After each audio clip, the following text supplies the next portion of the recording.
tingnan natin kung magkano yung nakuha na natin. Parang meron kalat-kalat naman tong asawa ko na to. Yan. Wala si pare ko yung Arnold eh.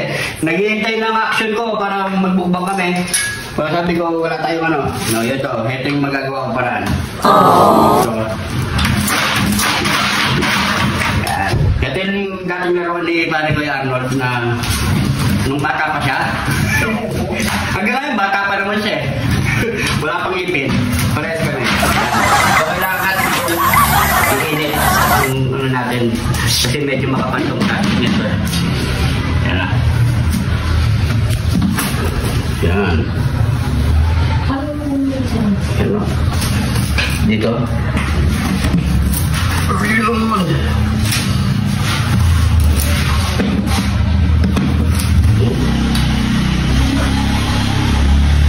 So, medyo matagal-tagal to. Inaantay ko mas para ko yung kung darating o hindi. Yeah.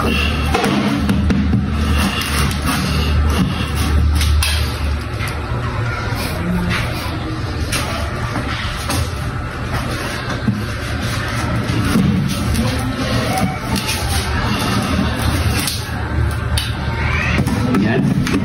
Nakuha rin siya tiyaga. Yan. Balik natin ulit. Mamaya. Yan. Go.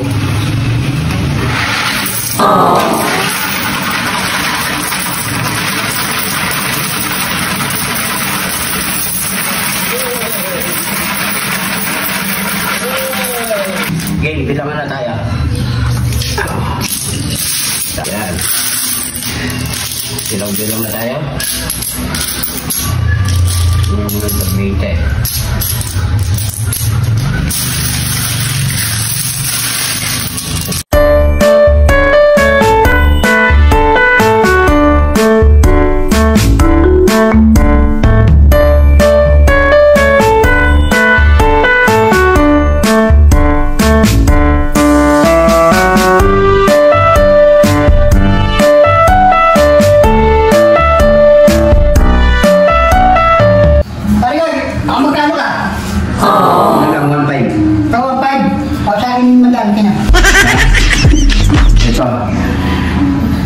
Pero pwede na.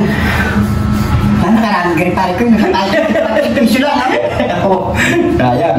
Ayan o. Kahit pa piso-piso. Di ba? Yung mga iba, piso-piso napupulot natin. O, nilalagay natin dito. Tapos pag may bari-bari kahit pa paano nakakatulong. So ayan. Mga kaparikoy natin dyan na mataas ang kolesterol at matitimbang ang katawan, ganito lang ang ating gagawin mga parikoy. Healthy na, masarap pa at mura pa ang nilagang okra. Kahit ito lang ang ulam ko, pwede na yan. Iwas pa sa matatabang pagkain. Lalo na kung meron pang ganitong masarap na sausawan ang ginamos. Totoo ito mga parikoy, walang biro mga parikoy. Napaka-healthy nito. Kahit kanino kayo magtanong, totoo yan mga parikoy. Lalo na kapag hinigo pa itong sabaw, heto yung pampababa ng kolesterol mga parikoy. Mga sabi dyan mga parikoy, heto na ang katapat niyan at para sumeksi kayo. Nyaman again, sakin! Meron tayo dito 1 kilong okra, lagyan ng tubig, at pakabanlawan lang natin yan mga parikoy. I-ready na ang kasirola, ilagay ang okra, maglagay ng tubig dyan mga parikoy, at i-ready na ang ating kalan. Isa lang na ang okra na may tubig. Takpan natin hanggat sa lumambot yan mga parikoy. At habang pinapakulo natin ang okra mga parikoy, gumawa na tayo ng napakasarap na sausawan mga parikoy. Ang tinatawag nilang ginamos na lagi ginagamit ng taga Mindanao. Yan, shoutout sa inyo lahat mga parikoy dyan. Shoutout nga pala kay Ye Bascon at kay Mark Tayag, kay Boss Ernesto and Maria Gieb ng Hawaii, at kay Ma'am Lisa Estrada, kay Boss Dan Bondok. Yan, shoutout sa inyo lahat mga pare. Yaman na ken, saken! Pagkatapos natin pakuluin at lumambot yan mga parikoy, iset aside muna natin yan at baka mapaso na naman ang ating mga gilagid mga parikoy. So yan mga parikoy, simulan na natin mag-plating. At ito nga pala ang pinakakanin namin ni parikoy Arnold. Ang sabaw ng okra ang magsisilbing inumin natin mga parikoy. Yaman na ken, saken! At wala nang patumpik-tumpik pa mga parikoy, taste test na tayo mga parikoy. At kumuha na rin kayo ng pagkain nyo, sabay-sabay po tayong kumain mga parikoy. Nyama na ken, saken! Dito ko lang nakitang masaya ang mukha ni parikoy Arnold dahil na hindi matigas ang ating kinakain. at hindi na mahirapan ang ating mga gilagid. At sa mga bagong followers natin dyan, welcome na welcome po kayo dito mga pare koy, dahil dito sa Jun TV, lagi lang po tayong happy mga pare koy. At kung nanonood ka pa hanggang ngayon mga pare koy, pwedeng pag-comment kung saan po umabot ang ating video para alam natin mga pare koy. At kung hindi ka pa naka-follow mga pare koy, mag-follow na mga pare koy, at para mas marami pa tayong mapasayang mga kapare koy natin dyan. At sigurado naman akong nanonood ngayon si Boss Mier Kitchen at kay Boss pare koy JP Villapanya ng sentro sa palibutan Angeles City. Ayan, shoutout sa'yo pare koy. Yaman na Ken sa Ken! At heto na mga pare koy, inumin na natin ang ating sabaw ng okra. Heto na ang tamang pampadayet mga pare koy, at gumaan ang timbang natin mga pare koy, lalo na yung mga chubby dyan.